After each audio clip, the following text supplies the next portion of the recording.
നെടുമ്പാശ്ശേരിയിൽ നിന്നും ആദ്യ ഹജ്ജ് വിമാനം വെള്ളിയാഴ്ച വൈകിട്ട് 5:55 പറന്നുയരും.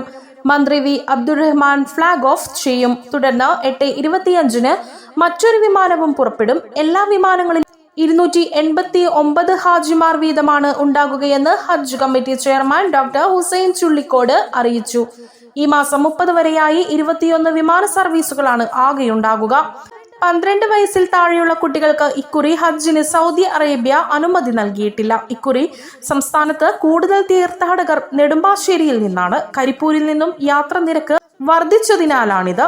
സംസ്ഥാനത്ത് നിന്ന് ആകെ 16,341 തീർത്ഥാടകരാണ് ഹജ്ജ് കർമ്മം നടത്തുക. ഇതിൽ 6,167 പേരും നെടുമ്പാശ്ശേരിയിൽ നിന്നാണ്. കരിപ്പൂരിൽ നിന്നും 5,329 പേരും കണ്ണൂരിൽ നിന്ന് 4,845 പേരുമാണ് യാത്രയാകുന്നത്. വനിതാ തീർത്ഥാടകർക്കു മാത്രമായി നെടുമ്പാശ്ശേരിയിൽ നിന്ന് 3 വിമാന സർവീസുകളുണ്ട്. 926 പേരാണ് വനിതകൾ മാത്രമായ സംഘത്തിലുള്ളതെന്ന് ചെയർമാൻ പറഞ്ഞു. ഹജ്ജ് 2025 ബന്ധപ്പെട്ടിട്ട് നമുക്ക് പ്രധാനപ്പെട്ട കാര്യമായിട്ട് ഉണർത്താനുള്ളത് 16,341 പേരാണ് ഇത്തവണ കേരളത്തിലെ 3 എംബാർക്കേഷൻ പോയിന്റുകളിലൂടെ 3 സ്ഥലത്തു കൂടി യാത്രയാക്കുന്നത്. അതിൽ ഏറ്റവും കൂടുതൽ ഹാജിമാർ യാത്ര പോകുന്നത് നെടുമ്പാശ്ശേരി എംബാർക്കേഷൻ പോയിന്റിൽ. ഈ നെടുമ്പാശ്ശേരി എംബാർക്കേഷൻ പോയിന്റിൽ നിന്ന് ഇത്തവണയാണ് കേരളത്തിലെ ഏറ്റവും കൂടുതൽ ഹാജിമാർ പുറപ്പെടുന്ന EPI മാറിയത്. കഴിഞ്ഞ വർഷവും അതിൻ്റെ മുൻ വർഷങ്ങളിലൊക്കെ കോഴിക്കോട് EPയിൽ നിന്നായിരുന്നു ഏറ്റവും കൂടുതൽ ആളുകൾ. പക്ഷേ കോഴിക്കോട് നമുക്കൊക്കെ അറിയാം, നിങ്ങളൊക്കെ റിപ്പോർട്ട് ചെയ്തതുമാണ്.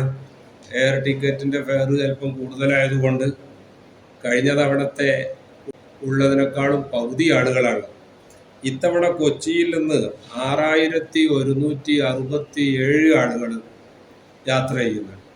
അതേസമയം കോഴിക്കോട് നിന്ന് 5,329 പേരും കണ്ണൂരിൽ നിന്ന് 4,845 പേരും, അങ്ങനെ ടോട്ടൽ 16,341 പേരാണ് ഇത്തവണ 3 EPകളിൽ നിന്നുമായിട്ട് കേരള ഗവൺമെൻറ് അഥവാ മുഖ്യമന്ത്രി ശ്രീ പിണറായി വിജയൻ്റെ നേതൃത്വത്തിൽ നമ്മുടെ ഹജ്ജ് കമ്മിറ്റിയോട് പ്രത്യേകമായി തന്നെ ഊന്നിപ്പറഞ്ഞൊരു കാര്യം, ഹാജിമാർക്ക് തീർത്ഥാടകർക്ക് ആവശ്യമുള്ള എല്ലാ കാര്യങ്ങളും ചെയ്തു കൊടുക്കണം.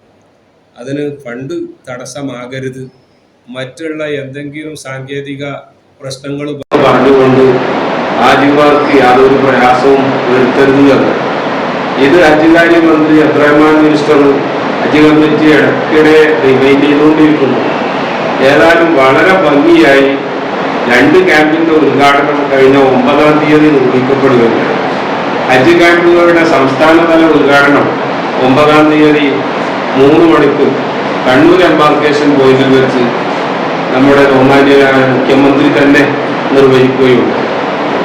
അന്ന് അദ്ദേഹം തന്നെ ഊന്നിപ്പറഞ്ഞൊരു കാര്യവും കൂടിയാണ്, ഇന്ത്യ പാകിസ്ഥാൻ തമ്മിൽ സംജാതമായ യുദ്ധ സാഹചര്യം ഒഴിഞ്ഞു നിൽക്കാൻ വേണ്ടി പ്രത്യേകം ഹാജിമാർ പ്രാർത്ഥിക്കണം. അതുതന്നെയാണ് ഞങ്ങൾ എല്ലാ ഹജ്ജ് ക്യാമ്പിൽ നിന്നും പുറപ്പെടുന്ന ഹാജിമാരോട് പറയാറുണ്ടായത്. ഞങ്ങളുടെ പ്രാർത്ഥന കൊണ്ട് മാത്രം എന്നല്ല പറയുന്നത്, ഈ ഹാജിമാരടക്കം നമ്മുടെ രാജ്യത്ത് സമാധാനം നിലനിന്ന് കാണണം എന്ന് കരുതി പ്രാർത്ഥിക്കുന്നവരാണ് എന്ന് മാധ്യമപ്രവർത്തകരായ നിങ്ങളുടെ ശ്രദ്ധയിൽ കൊണ്ടുവരാൻ ഞാൻ ഈ അവസരം ഉപയോഗപ്പെടുത്തുന്നു.